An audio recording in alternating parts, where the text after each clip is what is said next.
to you, when he behaves with you, the Father, what he is expecting in you, let it function. You got it? No, you didn't get it. Got it? The Father in you is not for you. Do you have a Father in you? No. You don't have a Father in you. For you, do you have a Son in you? No. When the mother looks at you, only you are a son. When others look at you, you are not a son. So do you have a son in you? If you have a son in you, for everyone you should be a son. It's something. I'm trying to prove it logically, that's all. You got my point? So who are you? None. But who are you? All. see? Again. Who are you? Because all are looking at you differently. So you are all that. But who are you? I am none. Gopis look at Krishna as Krishna. But Krishna is only one. I am not anyone as you are looking at. But you look at like this. You look at me like this. You look at me as a boy, as a baby eating butter. You look at me as a grown-up, blowing flute. You look at me as this. You look at me as that. That is for you. So when you look at me at that, I will function, my function of that area for you will appear to be that. It's not, you are not functioning as Father. He will feel that the Father is telling. Is the Father telling? I am telling. When I tell you this, you don't say that the Father is telling. But when I tell my son, he says that my Father is telling. The same word, what I spoke, he says Father told. She says Father. Somebody else told. Has the Father told? For whom? For the Son is the Father. So when you look at things like that, that is what is called projecting from there. This secret is understood by the brahmachari, so he says that I am not doing anything. See? When you are looking at it, when I am doing certain things, when you are looking at me, when I am associated with you, you are expecting something, I am doing that. It's not that I am doing it, that what you are looking at me, that part of me is doing it. Why? Because I am the Jnanam. If the brahmachari understands this, does he has any attraction and attachment, desire towards that? You got my point? When do I get attached and attracted and desired? Because I am telling. That means I become the Father at that moment, no one else. So what I said, I got involved in it. Is it not? When I get involved in it, what happens? I function as a father. When I start functioning as a father, I forget functioning of me. When I forget functioning of me, I am deviating my path of karma. Got it? How we deviate from the path? You are functioning as father, then what happens? You will authoritatively talk to him if necessary. Lovingly talk to him. You will have affection towards him. You will have too much of affection towards him. Or you will have too much in the sense. You will have exaggerated affection. You will have bribe him. Oh, my son, don't do that. I will give you this, I will give you that. You will walk into all sorts of unwanted path. Why? To make him feel that you are the Father. Why do you want to make him feel that you are the Father? Let him understand. There's nothing wrong. Let him understand you as a father. I have never told that he should not ask you as a father. No. Let him understand you as a father, but you become the you, and let it appear that the Father in you is functioning for the Son. Why? Because the advices or the talk or the function or the karmas that is necessary for him will be projected from you, will be appearing to him as the Father only.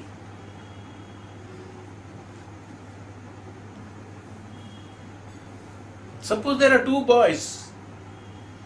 I gave 100 rupees to my son and I gave 100 rupees to the other person. Both. Son will remember that, no, father has given me 100 rupees for my pocket money or my necessities. He keeps giving me.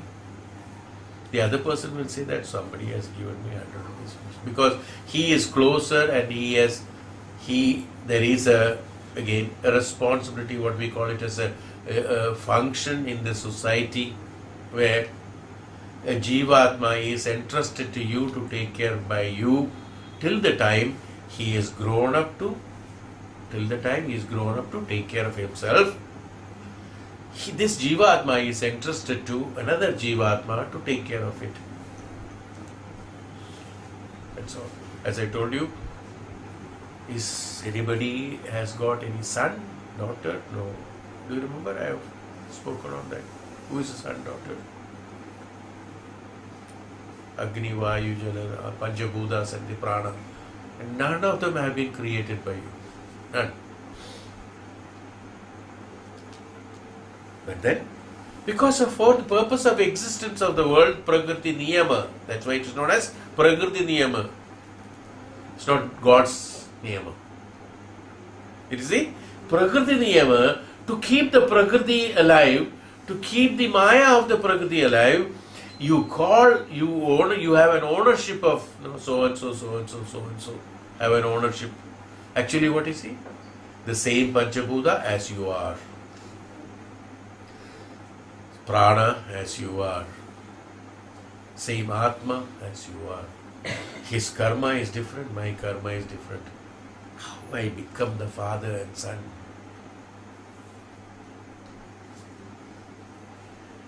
An instrument to take care of things. What happened? Otherwise it will be a big commotion in the Prakriti. Prakriti has got its own niyama, is it not? If the ocean is not controlled, who controls the ocean? Why it is not crossing beyond certain limits? There is high tide, low tide, everything is there. Doesn't cross beyond certain limit. Who controls it?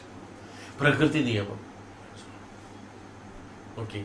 When the earth is moving, you say that, no, it goes up and it goes down and all that. Prakriti niyama. But it doesn't go beyond that. So the Prakriti has got a niyama. So in order to make the world peaceful and have a Prakriti niyama, otherwise what happens? No, we will not the normal human being will not have care to take care of the others, to create that, the love and affection in the heart, so that he becomes pious. He should experience not arrogance, he becomes pious. This piousness or the making feel no arrogance status is the one which is leading you to the Bhakti Margam. Because in Bhakti there should be no arrogance.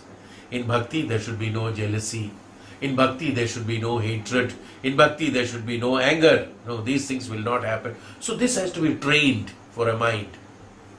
So for a mind to train that, what happens? You train it through the people you are helping.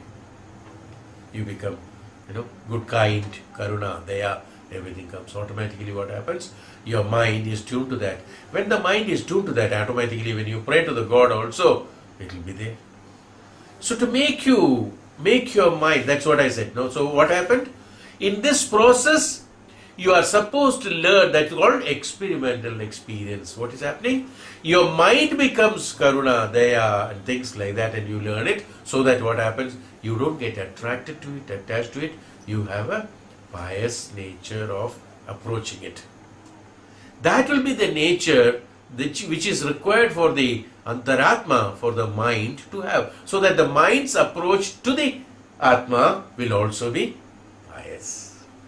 If you are arrogant for everything, will your mind have a different characteristics for the atma? You will be arrogant to the mind, to the antaratma also, is it not? Because your character, what we call it as character. Character means that you are associated with that is the culture that you have created. The samskara that you create is that arrogance. The samskara that you have created is hatred. So even though you are praying to the God, the mind projects only arrogance and hatred, not love, sympathy, affection, which converts into bhakti. only love, sympathy, affection, karuna, they only can be converted into bhakti. Arrogance as well as hatred, arrogance, anger will not be converted into bhakti. It is not possible. They are just opposite to it. To make you understand. So what happens? A jivatma, a brahmachari should to have the experimental experience of these things, will have a son, will have a daughter, will have a family, will have mother, will have father, everything. But what he gets? He should not have the pride of ahankara, of I am the son, I am the father, I am so and so, I am so and so. What you are? You are just a jivatma like that. But what happens in that? Only a knowledgeable person can know it. Who is a knowledgeable person? Who has understood the responsibility that he is supposed to function in the world. That he is supposed to help the other. He is supposed to take care of the other because he is not his physical body is not sufficient enough to support him. His mental body is not sufficient enough to support him. His emotional body is not sufficient enough to support him. So what happens? Till the time, that is why the Balyam, we said the beginning of the day. Ashtavasus. He should function as the Ashtavasus at that point of time. Who is the deity? He is the deity as far as that Balya is concerned. He should function as the Ashtavasus for him. Promote him towards the Rudram. When she becomes to the Rudra, his problem is so now he will travel himself. Rudram in the midday he has to travel himself. In the morning you have to bring him up. Sun rising. You rise them.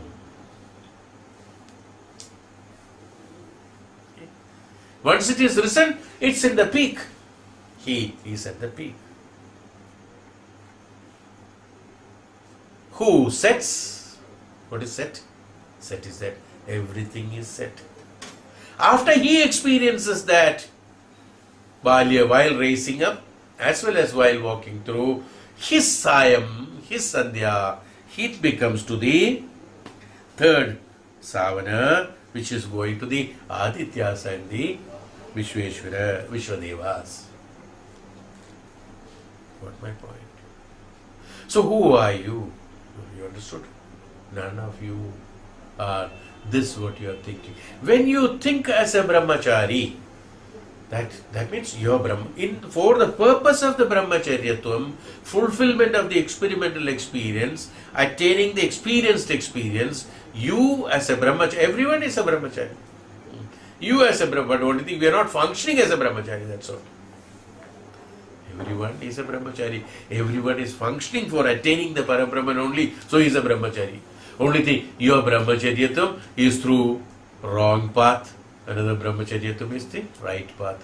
The one who is on the wrong path, he doesn't attain the Brahman. He remains a brahmachari for a number of janmas. Brahmachari means he is trying, as I told you, looking for the grain in the husk.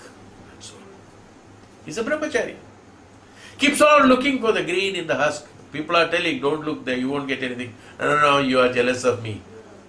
That's why you are telling that, but there is inside. No, because it so much has come from this. How can there be no grain in that? I will take it. Ultimately, he gets disappointed. That's all. Because absence of jnanam. That should not happen. That is why the brahmachari, when a brahmachari lives, that will not happen. When a true brahmachari in you is living, that will not happen. So what happens? When the son is asking you something, when you are doing something, you are not doing as a father, as I told you. But for him a father is doing, but for you, you are not doing it for the son. You are only doing it for the upliftment of the Jivatma, which is for the purpose of your experimental experience. What you are doing is not as you are not doing an obligation, you are not doing a help, you are not helping anybody. In fact, nobody is helping anybody. What are you doing? Vedantically talking, I am giving you something, when I am talking to you, when I am reading this Upanishad to you, it's not that I am giving you something. No, what I am doing it, you may be benefited out of it. That's a different thing. I am doing an experimental experience. What happens? My jnanam inside me, which I have traveled through, through which I have traveled through towards the Parabrahma Sakshatkaram, the Sakshatkaram I visualize, the Sakshatkaram I experience, the Sakshatkaram I have, the Sakshatkaram which I am continuously experiencing through, this is not through experimental, because beyond the experimental experience, because experimental experience, Brahman doesn't come. So experience that is come. So one who has got the experienced experience about the Brahma Sakshatkaram, Brahman, he is contributing, giving to, honestly imparting that truth to those who are looking for truth. Yes. What I am doing? Gaining? The experienced experience I am gaining by that. I am not doing a favor to you. I am not doing a help to you. No. As a brahmachari in the universe, I am supposed to do it. Why I am supposed to do it? Because that is what has been. I had been traveling through that path. So when I am in a certain position or certain area, in a certain this one, where an experimental experience is coming, what happens? In an experimental experience, one has to express it and gain it. In an experienced experience, one need not to express it and gain it. One has to just be that. It automatically flows. Ganga, river, need not to flow. It flows. Has the river forcefully flow? No. When you fall on the hill, on the slope of a hill, do you have to roll? No. You will be rolled automatically. Am I right? You got it? The others you want to roll up, you have to put an effort to roll up the hill. Or the river to flow back, it has to put an effort there. So the one who doesn't know, he has to have an effort to learn it. The one who has already learned it, one is at the peak of it where the things are there, he has to just lie down. Rolling will automatically take place. So his nature is what? Like Surya's nature is to project the Prakasha. The Brahmacharis or the Brahma Sakshatkaris, Swabhava is to project Brahman, because he doesn't have anything else other than that. Let us call him a pauper or a very rich man. Whatever you call it, it suits him. If you look at him as a pauper, because many people look at him as a pauper because he doesn't have these. So he looks at him as a pauper.